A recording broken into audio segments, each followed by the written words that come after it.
I'm pleased to recognize the member for Nipissing. Well, thank you, Speaker, and good afternoon. I am pleased to be able to speak for the next hour on this. As I said earlier, that this, quite frankly, is nothing more than an attempt by this government to double down on this very misguided 2015 budget. This is a politically motivated omnibus bill cynically aimed at wedging opposition people. But Speaker, I won't get into that today. I'm going to get into the meat of this because we can see this for what it is. We'll be seeking amendments at committee, and again, as I mentioned in my 2-minute hit earlier, we know that they're going to invoke closure. We saw, as the member from Bruce Grey, Owen Sound, mentioned a few minutes ago, they had a full hour to debate this. They used 16 minutes. That's very telling, Speaker. It was actually our NDP member that mentioned that as well. Full hour to debate this. This tells me this is going to zip through. They are not going to let everybody in the legislature speak to this, Speaker. They are going to invoke closure like they have for all of these other bills. They talk about openness and transparency, but it's only talk. Speaker, we've seen nothing but talk on that in the legislature. And every time there's an opportunity to put actions behind those hollow words, we don't see the actions. We see more of these types of things, Speaker, where they cut off debate and not let the members speak to this bill. So we are going to ask that certain schedules be removed and introduced as separate pieces. And I'm going to talk about those in now, Speaker. The Trillium Trust, I think, is one of the first ones, Speaker. And also the Electricity Act. So, Speaker, the Liberals here are attempting to make, I'll call it, sleight-of-hand changes to the Trillium Trust Act and to the Electricity Act, and they're going to hide these amongst these 23 other schedules in the bill, hoping we're all not going to notice. Some of the other 21 schedules some of them are housekeeping issues. Some may be long overdue. They've had 12 years to bring these issues to the floor. They haven't. They've put them all in a big pot and sort of snuck in very important Trillium Trust and very important Electricity Act changes to bail themselves out of the trouble that they're in. The changes to the Electricity Act and the Trillium Trust Act in particular need to be pulled out of this bill and brought forward separately. They are so substantive, far too substantive, to be included in this omnibus bill with the other changes. They're ramming this bill through the House because it's obvious, Speaker, they forgot to include a majority of these changes when they did the 2015 budget, or they're trying to put a blanket over the bad news that's coming on Thursday, the fall economic statement, which I continue to announce in this legislature will be 11 days late from their own Transparency Act, that they are breaking that as well. Let's talk about the Electricity Act, Speaker, because the Auditor General back in 2011 that the government had collected enough money from the debt retirement charge to remove the charge from Ontario Hydro's bill. So let me just repeat that. I was brand new. I came in October of 2011, and a month later, the Auditor General brought a report, and I sat there. I was energy critic at the time, and I sat in the media room for the first time again and listened to this Auditor General, first time that I'd seen an AG report, and the auditor, he at the time, said, you, to the Liberal government, have already collected enough money, so where did the money go? And he asked, I remember he asked Finance Minister Dwight Duncan at the time, you have 3 months to bring me a report to show me where the money went, because you've collected, at that time it was about $8.7 billion, and the debt was $7.8 billion. So he asked, where'd the money, where'd the extra billion go? And Minister Duncan left, he resigned from the legislature, so we never did get that report. But in addition to confirming that there had been enough money collected in the debt retirement charge,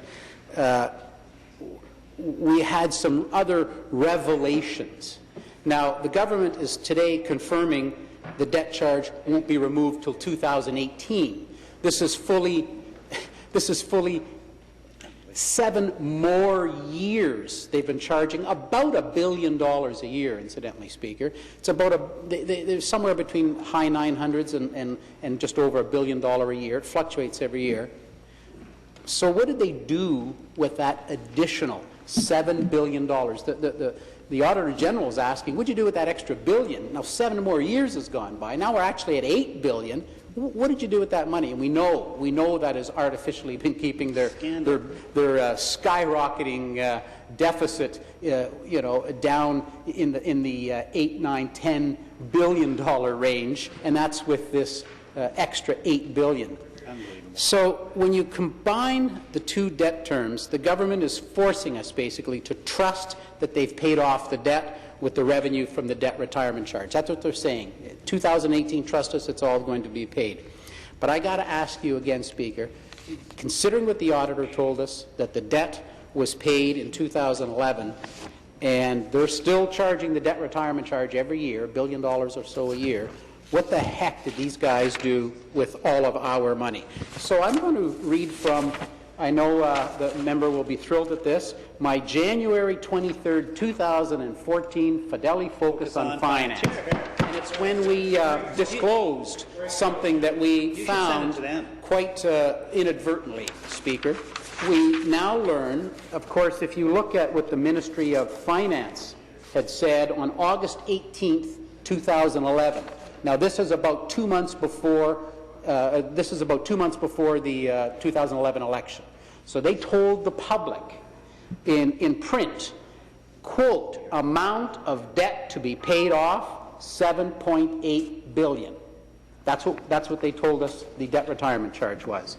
Only 9 months later now, after the election, they announced, they came clean, and said the Ontario Ministry of Finance, May 15th, 2012, 9 months later, quote, amount of debt to be paid off, $11.9 billion. Somehow the debt, which was a fixed debt, grew to $11.9 billion. So, Speaker, the government, and we announced this in the legislature, they secretly borrowed $4 billion against the hydro debt, did not tell anybody in the legislature about it. And in fact, Speaker, if you look at the annual report of the OEFC for 2004, it shows the debt at $7.8 billion. 2005, 2006, 2007, 2008, 2009, 2010, 2011, each and every one of those annual reports, you can go online and look up what they had the debt in 2004 listed at, and it was $7.8 billion. And the next year it had gone down and gone down and gone down. But every single annual report, they showed the 2004 debt was at $7.8 billion. In the 2013 annual report, they restated that amount for the first time publicly. It was $11.9 billion. So they had secretly borrowed $4 billion, never told us about it, never told us the next year. In fact, I have to be careful with words I want to use here, Speaker. They said one thing when the complete opposite of that was fact. They told us the debt was $7.8 billion. They printed this. The OEFC printed this, that our debt was $7.8 billion. And every year they printed that. And then after the election, lo and behold, they corrected it and put it at the 11.9. That was bad enough that they've been fooling us for all those years. But the worst thing, Speaker, is that they did something. They borrowed $4 billion, didn't tell us. They did something with that money. We still to this minute don't know what they did with our money. But that's why the debt retirement charge stayed on all these years. They had those extra billions to pay back that they didn't tell. They didn't tell the taxpayer. So when you ask where did all this money go if it wasn't paying off $7.8 billion in the residual stranded debt, the auditor gave us a major clue in his 2011 report. I'll quote his sentence. External legal advisors we engaged to assist us confirmed our view that Section 85 of the Electricity Act of 1998, which is titled the Residual Stranded Debt and the Debt Retirement Charge, allows the DRC to be used for any purpose that is in accordance with the government's objectives and purposes, and not just the retirement of the residual stranded debt. And so the source is the Office of the Auditor General of Ontario, 2011 Annual Report, page 12. So now we know. They found a loophole in the debt retirement charge bill, and instead of charging the people on their hydro bills for debt retirement charge and lowering the actual charge, they have been using all that money to help artificially lower their deficit, Speaker. That's what these guys have been up to. In addition, the government has made changes to the Electricity Act that takes money guaranteed to municipalities and allows it to go towards balancing their budget. The government is also allowing the taxes from subsidiaries of Hydro One to go to whatever project the government wants and not paying down the $26 billion in hydro debt. So again, Speaker, here we are, which will turn out to be a case of burning the furniture to heat the home. We talk about that in this legislature all the time. Let me explain a little bit about that. You have this government having a fire sale of Hydro One. They're taking that money. They call it $9 billion. The Financial Accountability Officer says it could actually cash at the end of the day, after all expenses and that the tax, which is non-cash. Take all that out. Could be as low as $1.4 billion. But let's just go with the Liberals' number in Liberal math to begin with. It's $9 billion. So you owe $26 billion in your hydro. You still owe that. So they're going to sell hydro, ostensibly sell hydro for $9 billion, put $4 billion against their deficit, and $5 billion will be used to lower the debt. Speaker, we still owe $21 billion after that. We're still going to have interest payments on that $21 billion, but now we don't have, first of all, the principal to apply against there, but we also don't have the revenue coming in every day, every week, every month, every year from when we owned Hydro One. So now you've got this debt. The only way they're going to be able to pay for it is to raise your hydro bills. Now, we know that this year, 2015, between the hydro increase on May 1, the hydro increase on November 1, and the hydro increase that will come January 1, that's 33% increase to your hydro bill in 8 months. 8 little short months, it's up 33%. It's going to go even higher now when you don't have the revenue from hydro coming in. The Financial Accountability Officer told us, plain and simple, if you want to do this, and he's not agreeing that you do it, then you go borrow rather than sell. I would just advocate lower your expenses, cut your spending, because they've obviously, and I'll talk about it in a little while, where this money has been wasted. So cut the waste, cut that spending, and use that method. But if you're not going to do that, then go borrow the money according to the FAO, because it's far cheaper than when you sell this asset. You're going to have a one-time payment and no revenue forever. So you are putting Ontario in a much further precarious position than we've already seen this government put us in. Think about it when they took office, Speaker. Our debt in Ontario was $139 billion. It took 20-some premiers 137 years to get that debt up to $139 billion, and the Liberals have been able to more than double that in 10 years, or double it in 10 years, and more than double it now in the 12 years they've been in power. So we're very concerned that the changes and the sale of hydro, combined with the debt, will only grow, meaning rates will have to go up to offset the ever-growing debt. I'll chat a bit more about that later, but Speaker, I want to talk about the Trillium Trust, because it's integrated in this whole nonsense about this fire sale. So the government claims that they're dedicating the revenue from the sale of Hydro One and other properties to the Trillium Trust. But yet again, this Act contains a loophole allowing the minister to only put, and I'll use the word, a portion of the proceeds to the Trillium Trust. We've talked about that before. Our party brought amendments last year, at the last budget. We brought amendments when this government wanted to be able to sell an asset, and the operative words are may and portion.